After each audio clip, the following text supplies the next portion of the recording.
The sky above planet Sarn burned red with twin moons, casting a strange light over the quiet village. It was a night like many others, cold, quiet, and full of fear. But in one small house at the edge of the village, a woman sat awake, staring into the dark sky. Her name was Riala, and everyone in the village called her cursed. Riala had once been the proud wife of a brave warrior. Her husband, Torin, had joined the peace mission with humans 3 years ago, but he never returned. His ship was found broken, and his body was never recovered. Since then, whispers followed Riala wherever she walked.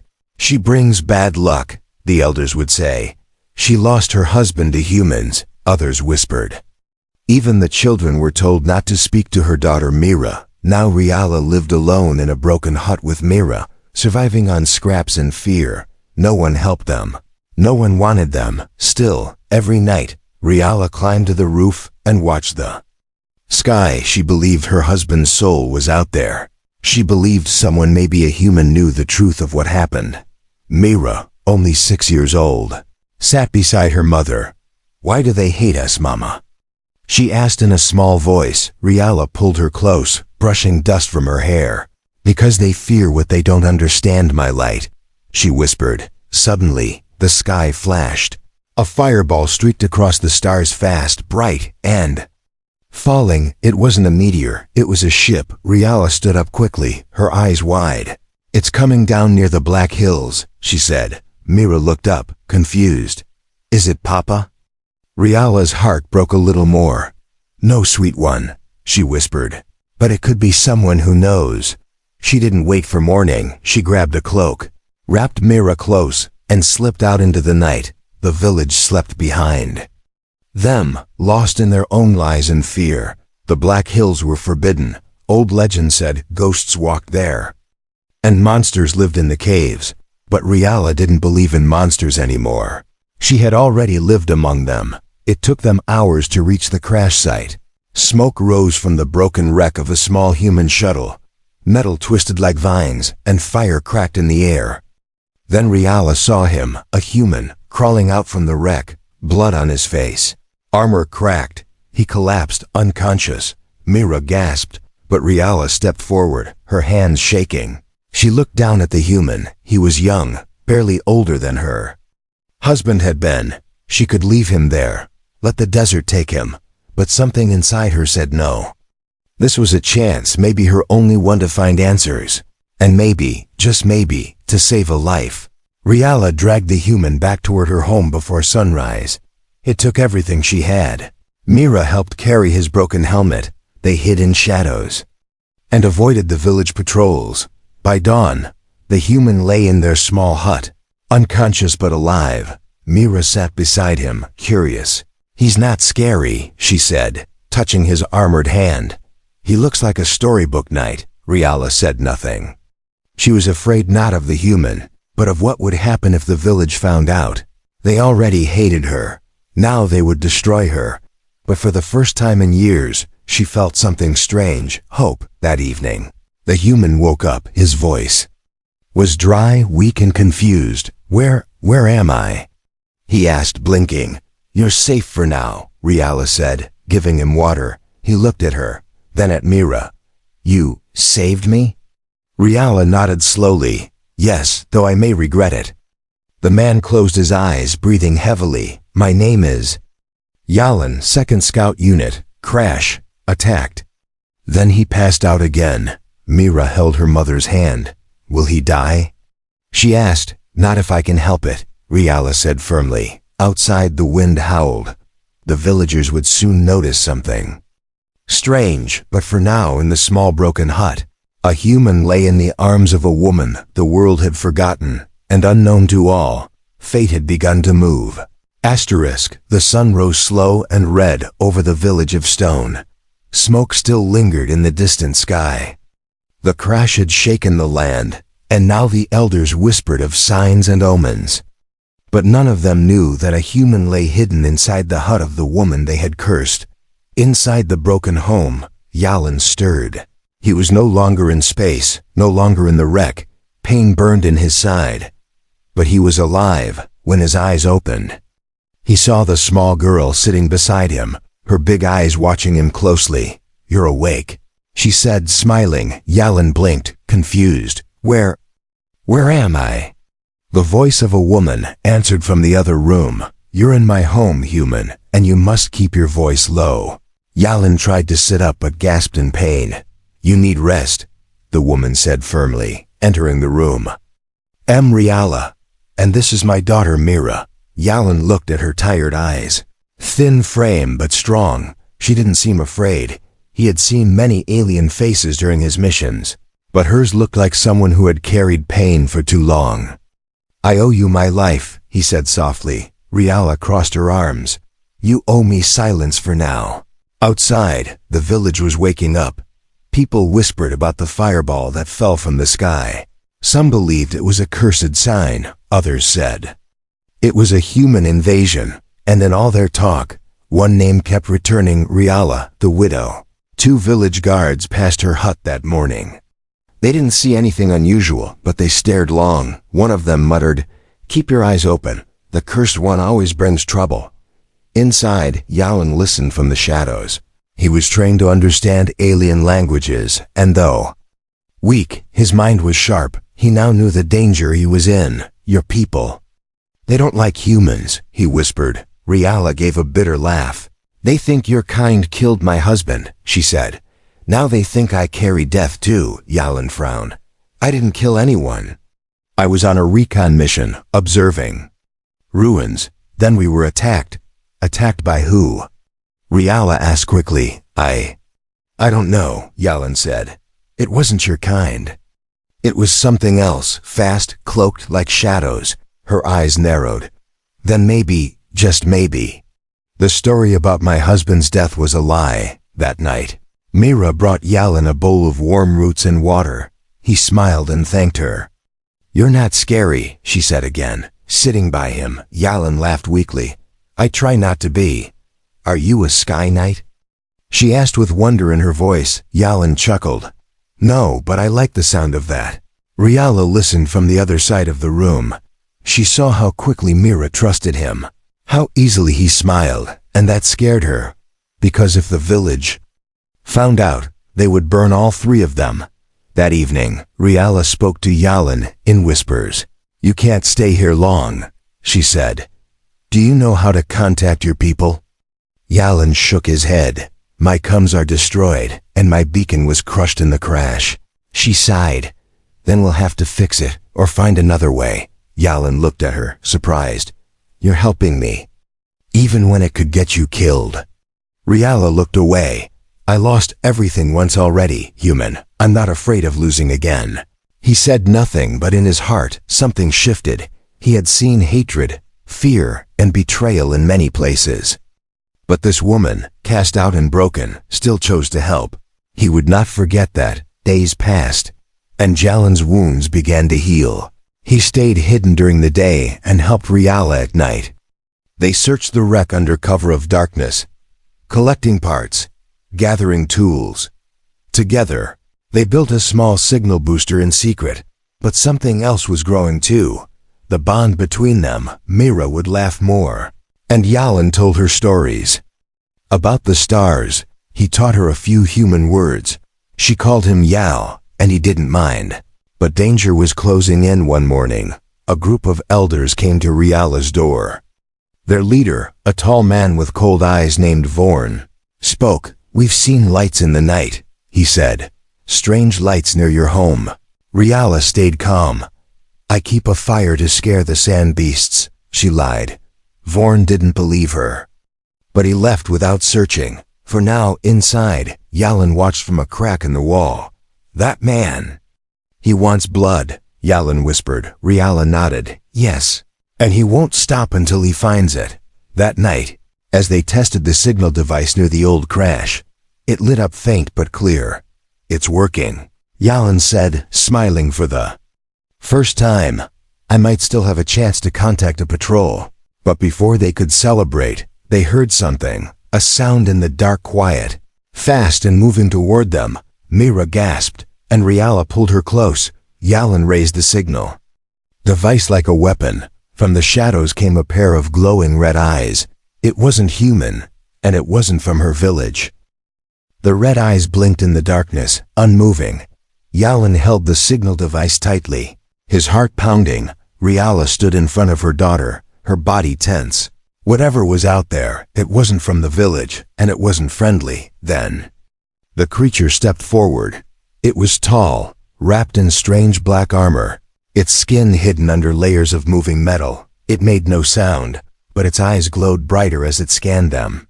Yalan stepped forward, forcing his voice to stay calm. "We're not your enemies," he said. "We're survivors." The creature tilted its head slightly, then vanished. It didn't walk away, it just disappeared. Melting into the night like smoke, silence returned, but the fear stayed.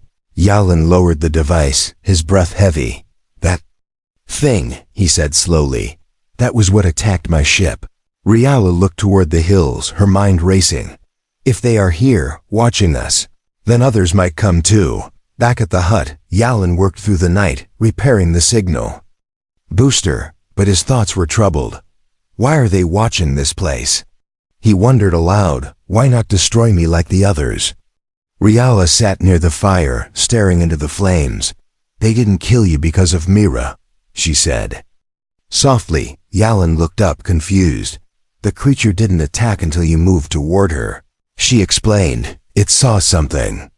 "And it hesitated." Yalan nodded slowly. "Maybe they're not just hunters," he said. "Maybe they're searching for something." Mira, who had been listening quietly, opened a small box she always carried. Inside was a pendant, shaped like a circle with ancient writing. "My papa gave me this before he left," she said, handing it to Yalan. He turned it in his fingers and blinked. "This is human writing," he said, shocked. "It's old. It's military code. A hidden pattern." Riala stood quickly. "What does it mean?" Yalan studied the pendant carefully. "It's a key. Part of a locked signal," he said. "Your husband must have learned something. Something he wasn't supposed to know." Later that day, Riala brought him a folded cloth from under the floorboards. "This was all they returned to me," she said, placing it beside the pendant. Inside the cloth was a broken metal shard, part of her husband's armor. Yalan studied it, and his eyes widened. "This isn't alien tech," he whispered. "This is Terran-issued scout armor, same as mine." Riala's voice trembled. "But they told me he died in your world. Betrayed by humans." Yalan looked up at her, his expression serious. "They lied to you, Riala. Your husband was working with humans. He was one of us." The truth shattered everything. Riala dropped to her knees, tears in her eyes. "All these years, I was hated. For nothing," she said. "They turned my people against me, just to bury a secret." Mera hugged her mother tightly. Yalan placed a hand on Riala's shoulder. "We still don't know everything," he said, "but we have pieces now, and they're leading us somewhere." He stood and looked out the small window. "If we can find the rest of that signal, we can uncover the truth." Riala wiped her tears and stood beside him. "I'll help you, Yalan, for my husband, and for my daughter's future." That night, they returned to the crash site. This time, Riala brought a tool passed down from her husband, something she never dared to use before. Together, they opened a hidden compartment inside the shuttle wreck. Inside was a data core, old, but still glowing faintly. This could hold all his mission logs, Yalan said, his hands shaking. "But we need power." They rushed back to the hut and connected the core to the signal booster. The screen blinked, static filled the air, and then a voice played. "This is Officer Torin of the Joint Scout Mission," the voice said. "If you're hearing this, I may be dead, but the truth must survive." Riala gasped, her hands covering her mouth.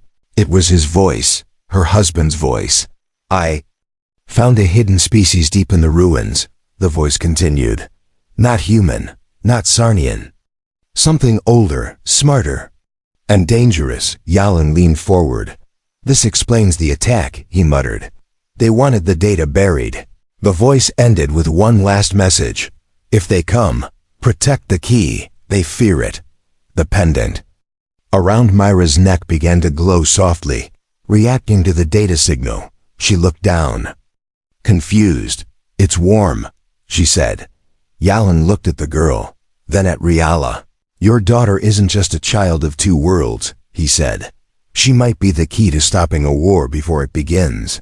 Outside, something growled in the shadows. They weren't alone anymore. The secrets had been uncovered. Now the real danger had begun. The next morning, dark clouds rolled over the village. The air felt heavy, and the winds carried whispers of fire in the sky, of strange lights, and of the cursed widow who walked with a human. The villagers had seen shadows in the night shadows near her home. And now, fear turned into something worse, hate. Elder Vorn stood in the center of the gathering square, his voice rising like thunder. "She has brought death into our village," he shouted. "She hides a human, just as her husband did." Now the stars themselves burn in warning. The crowd murmured, anger spreading like wildfire. Old fears came alive again. They remembered when Torin never returned from the human mission. They remembered how the widow lived while others died. A boy came running to Vorn, breathless. "I saw her and the human," he said. They were near the crash site digging. Talking, that was all they needed. The mob rose, torches in hand, and marched toward her hut. They didn't want truth. They wanted fire inside the hut. Yalin checked the signal booster one last time. The transmission logs were saved. The data was clear. Torin had uncovered something dangerous, something ancient.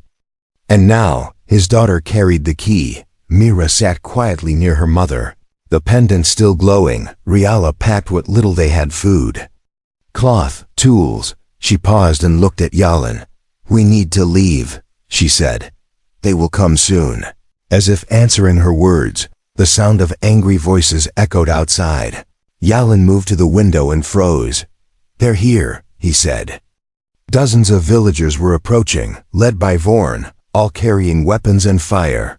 "They'll kill us," Mira whispered, holding her mother's hand tightly. Riala stood, her face hard as stone. "Then we'll make them earn it," she said, pulling out a hidden blade her husband once gave her. Yalin gently placed his hand on her arm. "No," he said. "If we fight, we prove them right." Riala breathed hard. Her eyes filled with pain. "Then what do we do?" "We run," Yalin said. "To the ruins where your husband went, where the truth waits." The first stone hit the side of the hut, then another, and another. The door shook under pounding fists. "Open the door, Riala." Vorn shouted, "Bring out the human, and face the judgment." Inside, Yalin smashed open a hidden tunnel below the floorboards, a path that led under the house and into the canyon beyond the village. Riala had never used it, but she always kept it ready. "Go now," Yalin said, helping Mira into the culls. Dark tunnel. Riala followed last, covering the entrance behind her. Just as they vanished, the door burst open. Vorn and the mob stormed in, but found only silence. "She's gone." One shouted, "Burn everything." Vorn roared. Flames swallowed the small hut, the only home Riala had left. But she didn't look back. She had something more important now: Ruth, her daughter, and the human who had not left her behind. The tunnel ended in the open hills near the edge of the forbidden zone. Wind blew across the broken land, filled with the bones of old machines and lost wars. Yalin helped Mira climb over the rocks while Riala watched the smoke rise far behind them. "They'll search for us," she said. "Then we'll stay ahead of them," Yalin replied. He pulled out a small device, blinking faintly. "This is tracking energy coming from your daughter's pendant," he explained. "It's leading us somewhere deeper. Something ancient is calling her." They traveled for hours, into the lands where no villager dared to go. The sky darkened, and ruins began to rise from the ground. Huge stone towers, half buried, glowing faintly. Mira pointed. "There," she said. "I feel it." Riala looked at Yalin, confused. "How can she feel it?" "She's connected," Yalin said softly. "Maybe through blood, or something greater." As they stepped closer to the largest ruin, the pendant began to glow brighter. Then, without warning, A large stone door opened. Dust flew into the air, revealing a massive underground chamber. Inside, lights flickered on, blue and gold. Symbols danced across the walls in human and alien languages. It was a vault sealed for centuries. Waiting, they entered carefully. In the center of the room stood a tall metal obelisk, glowing with energy. Mira walked forward, as if drawn by something unseen. She placed her pendant into a small slot, and the obelisk hummed to life.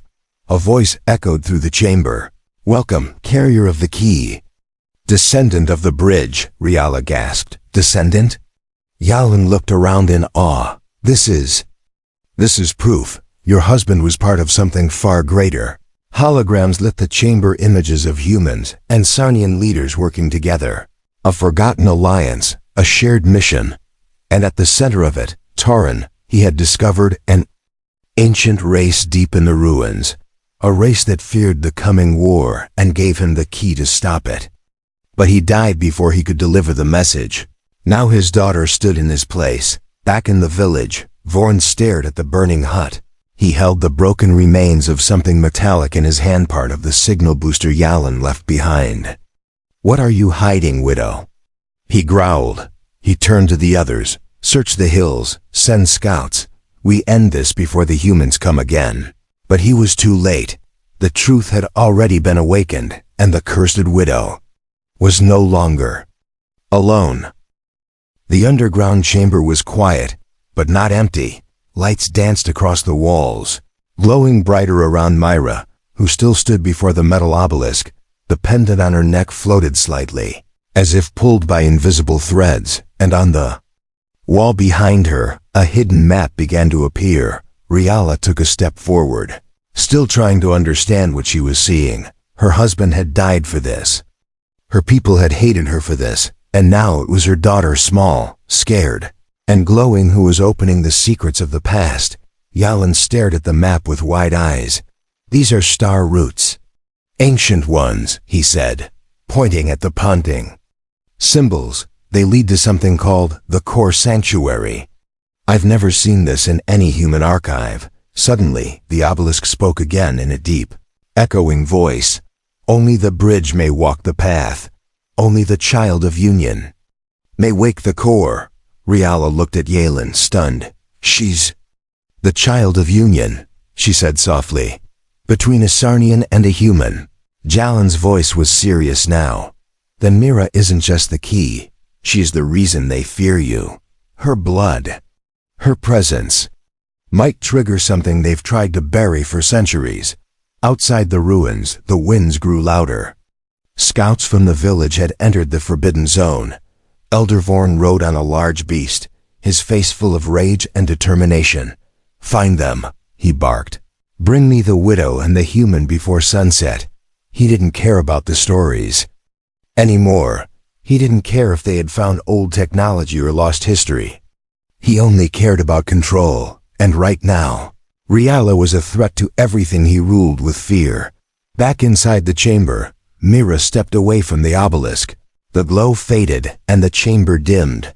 The map was now saved on Jalan's device, and the pendant had changed. Its center now pulsed like a heartbeat. Yalan looked at it closely.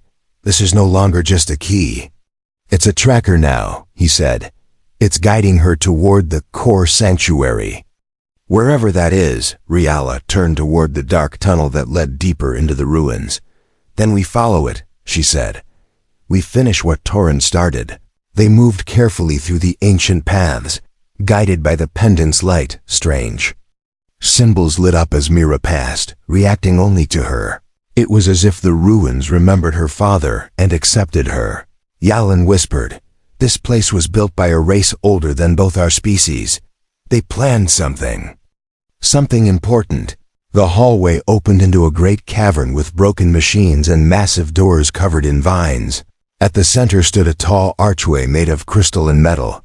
The pendant glowed brighter, and a deep tone filled the air. Mira stepped forward again. As she did, the archway powered on, humming with energy. Then a voice spoke, but it wasn't from the obelisk. It came from the walls, the floor, the very air. "The bridge has come," it said.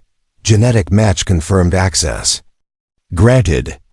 The massive doors began to open, dust and light spilling out like a storm. Beyond them was the true heart of the Forbidden Zone, the core sanctuary, but they weren't alone. From above, in the high cliffs outside the cavern, Vorn and his soldiers watched. They had tracked the group through the canyons and now stood ready to strike. One scout raised his weapon.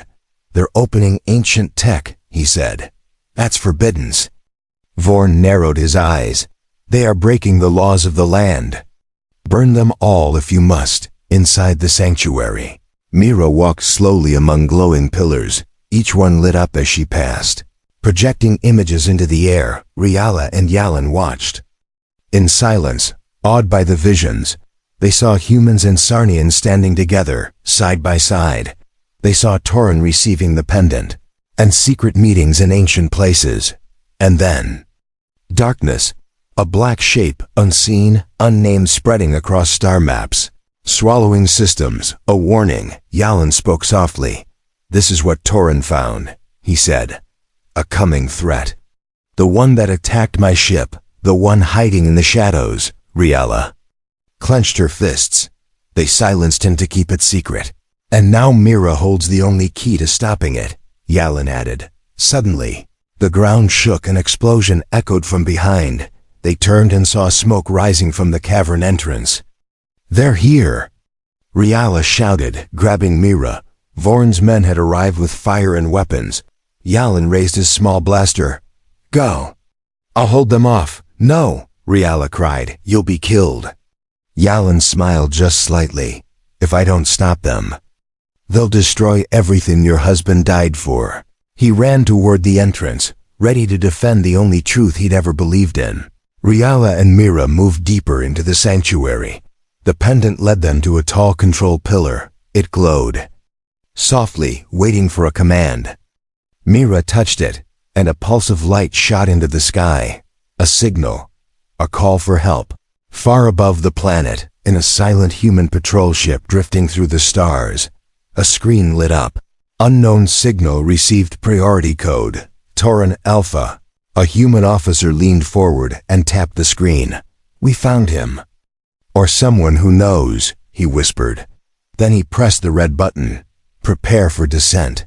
Back on the planet, Vorn's men swarmed the sanctuary doors, but the energy field had risen, sealing it shut, and inside for the first time in years, Riala stood not as a widow, not as a curse, but as a guardian and her child. Was the bridge between two worlds. The sky above the ruins darkened as storm clouds gathered. A strange energy pulsed from the sanctuary, sending ripples through the land. Animals ran for cover, plants folded their leaves, and even the air felt heavy, deep within the stone and crystal walls. Mira stood with her hand still resting on the control pillar. The ancient signal had been sent. Beside her, Riala watched in silence, her heart racing. For the first time in years, she didn't feel like a victim. She didn't feel cursed. She felt chosen. Mira looked up at her mother. "Did I do the right thing?" she asked softly. Riala knelt and hugged her close. "You did what your father died trying to do," she whispered. "You gave the truth a voice." Suddenly, the walls glowed again, showing an image, this time of a spaceship. It was human. Descending fast through the atmosphere, help was coming, outside the sanctuary. Yalan crouched behind a broken pillar, his blaster ready. Vorn's men were already storming the outer ruins, shouting, firing into shadows. They hadn't yet found the entrance to the sanctuary, but it was only a matter of time. Yalan wiped blood from his forehead and looked up at the sky. He could see the streak of light falling. His people were close. "If I can just hold them off a little longer," he whispered. One of Vorn's soldiers spotted movement and shouted, "There! The human!" Blaster fire lit the air, and Yalan ran, drawing their fire away from the sanctuary. He ducked behind broken walls, firing short bursts to slow them down. He wasn't trying to win, he was just buying time deep inside the sanctuary. The control pillar pulsed again. A soft voice echoed from the walls. "Protocol unlocked. Sanctuary defense." Suddenly, Large stone panels opened across the structure. From them rose old machines, guardians of the core, still alive, still watching. They stood like statues made of metal and crystal, but when Mira stepped forward, their eyes glowed blue. They recognize her, Riala said in awe. They were built to protect this place, and her. Outside, Vorn stood near the cavern entrance, his face full of hate. She's using alien magic, he growled. She's corrupted by human lies. One of his guards hesitated. But Elder, the energy. It matches the stories in the old scrolls about the bridge between stars. Vorn turned on him, grabbing his collar. I don't care about stories. He shouted, I care about power. If they prove the past was real, I lose everything. Suddenly, a sound echoed from deep within the ruins, metal shifting, engines powering up. The machines had awakened, and they were no longer silent. Yalan was pinned behind a wall when one of the machines stepped out from the shadows. It raised a shield over him and blasted back at the attackers. He looked up, stunned. What the hell? The machine turned its head and spoke in an old Sarnian dialect. Human recognized a lie, status confirmed. Yalan grinned. About time something went right. In the sanctuary, Mira stood at the center of a circle of light. The walls showed images of worlds burning, fleets fighting, and a dark shape moving across space like a wave. It was coming. The same enemy that destroyed Jalan's ship. The same enemy her father warned about. They're still out there, Mira whispered. And we're the last chance to stop them. Riala touched her shoulder. Then we tell the world. She said, no more hiding, no more fear. Above them, the human patrol ship finally broke through the clouds. It hovered over the ruins. Scanners active, eyes searching. Inside the ship, a commander leaned forward. We're receiving a signal from below. It's the lost code of Tauren.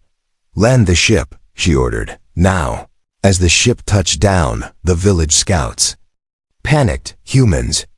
One shouted, they've brought more. Vorn's face turned pale. He had ruled with lies, fear, and half-truths for years. Now, all of it was crumbling. The human commander stepped out of the ship, flanked by armored guards. She walked straight toward the sanctuary, where the machines stood like statues around Mira, Riala, and Yalan. The moment she saw Mira, her eyes widened. She's the one. The commander said, she's the bridge. Riala stepped forward. This place, these truths were hidden by your people and mine, she said. But our daughter. She reopened them. Yalan walked beside her, bruised but standing tall. We have proof, Tauren's logs, the ancient tech, the map to the enemy's path. And we need your help. The commander looked around at the ruins, the machines, the symbols. Then she turned to her team. Activate Alliance protocol, she said. This changes everything. Behind them, Vorn tried to escape, but the village guards had surrounded him. They had seen the truth with their own eyes. The machines, the signals, the girl who lit up stone with her touch. They no longer believed in curses. One guard stepped forward and said, you lied to us, Vorn, for years. The widow was never cursed, she was chosen. And just like that, the fear that once gave Vorn power turned into silence. The winds quieted as the sanctuary returned to calm above. The human ship opened its bay doors, preparing for departure. Inside, Yalan, Riala, and Mira stood ready, holding the data core, the pendant, and the truth. They were no longer running. They were no longer hiding. They were taking the truth to the stars because the reckoning had begun. And this time, the cursed widow was no longer alone. She was part of a mission that could save the galaxy. The human ship hovered above the ancient sanctuary, casting a long shadow over the ruins below. For the first time in years, the skies over Sarn felt calm, not with silence, but with purpose. Inside the ship, Riala, Mira, and Yalan stood in a bright chamber filled with light, maps, and screens. Mira looked out the window at her home, slowly fading beneath the clouds. It looks so small from here, she said quietly. Riala placed a hand on her shoulder. everything feels small. Until you understand its worth. Behind them, the human commander studied the data core Torin's final message. She turned to Yalin, her expression firm. "This proves everything," she said. "Torin was part of something huge, and they killed him to keep it buried." Yalin nodded. "Now it's time to tell the galaxy what he died for." As the ship climbed higher, Riala sat near Mira and held her close. Her hands trembled not from fear, but from something she hadn't felt. "In years, Hope," Myra whispered. "Mama, are we going to the stars now?" Riala smiled softly. "Yes, my light, we are." She thought back to the old village, the stairs, the fear, the stones thrown at her door.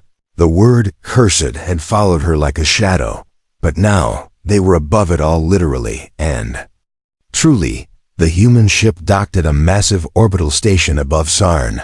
Bright lights, buzzing voices, and soldiers of many species moved through its halls. Some stared at Riala and Mira as they passed, but not with hate, with respect. They entered a high-level council chamber where humans and Sarnian leaders sat at a long table. Holograms displayed the data from the sanctuary, the ancient alliance, the map to the enemy, the truth of the bridge child. The commander stood at the center. "We have buried the truth for too long," she said. "This child Mira is proof of what happens when two worlds come together instead of falling apart." One of the Sarnian counselors leaned forward. "But if this enemy is still out there, why would they wait?" Riala stepped forward, her voice calm but strong. "Because they feed on division," she said. "They waited until we feared each other too much to fight together. But my husband gave his life to stop that, and now we finish what he started." Yalin activated a star map and pointed to the farthest edge. "This system, marked only in Torin's log, shows signs of cloaked activity. If we strike first, we might stop them before they move." Council members looked at one another, then nodded. A decision was made. An allied fleet would be assembled. The stars would no longer belong to fear. Later that night, Yalin stood on the viewing deck, watching ships move like fireflies across the void. Riala joined him, standing close. "I used to look at the sky and think I was alone," she said. "But I wasn't," Yalin smiled. "No, you were just waiting for someone to see you." They stood in silence for a moment. Then Riala asked, "What happens now?" Yalin looked at her with quiet certainty. "Now we become the story, back on the surface." The village was no longer the same. The machines in the sanctuary had powered down, but remained as silent guardians. Vorn had been exiled, and the people now spoke Riala's name with reverence. She was never cursed, they said. She was carrying a legacy. Statues were carved, not of warriors or kings, but of a mother, a child, and a human standing side by side. Weeks later, the Allied fleet gathered in space. Sarnian warships, human cruisers, and even older ships from forgotten colonies joined the formation. Mira sat in the command center beside her mother and Yalin. She looked around, her small fingers resting on the glowing pendant. "I'm ready," she said, and the stars opened before them. Their ship led the way, a former widow. Once feared, now stood at the front of a united force. Her daughter, half of two worlds, was no longer a symbol of shame. She was a beacon, and Yalin, once a crash survivor, was no longer just a scout. He was family together. They flew toward the edge of known space, toward the place where danger had once been buried. This time, the galaxy would not face it divided, and when help arrived, it came not from one race, not from one world, but from a bond that had once been broken and was now stronger than ever. The stars shimmered ahead. War might come, but so would hope, because one widow never gave up. One human refused to walk away, and one child lit a path no one else could.